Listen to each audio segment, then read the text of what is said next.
ஊர்களுக்குள்ள போய் சுவிசேஷம் சொன்னா அடிக்கிறது, சொல்லாத, மதம் பரப்பாத. இதே போல 1ஆம் நூற்றாண்டில் நடந்தது. கிறிஸ்தவ மார்க்கம் ஜீவனை தியாகம் பண்ணுகிற மார்க்கம். அன்றைக்கு உள்ள கிறிஸ்தவர்கள், திருச்சபை மக்கள் எதிர் போராட்டத்தை நடப்பிக்கவில்லை. பேரணி அமைக்கிறது, லாயரை பார்க்கறது, போலீஸ்காரன்ட்ட போறது, கோர்ட்டுக்கு போறது, சட்ட பாதுகாப்பு தேடுறது. ஏனென்றால் இந்த உலகத்தில் வாழ்வதை விட கர்த்தர் இருக்கிற இடத்துல போய் வாழ்றது நல்லது அப்படின்னு எதிர்பார்த்துட்டு இருந்தாங்க. வந்து கூட்டிட்டு போவாருன்னு நினைச்சிட்டு இருந்தாங்க. அவன் வர்றதுக்கு முன்னாடி இவங்களே வழி அனுப்பிட்டாங்க. அதை ஏற்கும் இருதயம் ஆவிக்குரிய கிறிஸ்தவனுக்கு இருக்கும். பேர் வச்சிட்டு இருப்பான் பத்தியில, அவனுக்கு இருக்காது.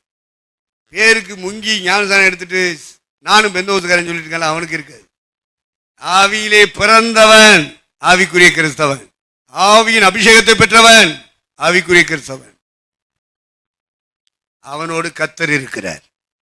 தீமையை மேற்கொள்ளும்படி நீ நன்மை செய் என்றுதான் சொல்லிக் கொடுக்கிறது. சத்துருக்களை சிநேகிங்கள் என்று இயேசு சொன்னார். சபிக்கிறவர்களை ஆசீர்வதியுங்கள் என்று இயேசு சொன்னார். உங்களை நிந்தித்தால், உங்களை அவமானப்படுத்தினால் அவர்களுக்காக ஜெபம் பண்ணுங்கள் என்று இயேசு சொன்னார். தீமைக்கு தீமை செய்யாதிருங்கள் என்று அப்போஸ்தலர்கள் முழங்கினார்கள். அதுதான் கிறிஸ்தவத்துக்கும் மற்றதுக்கும் உள்ள வித்தியாசம்.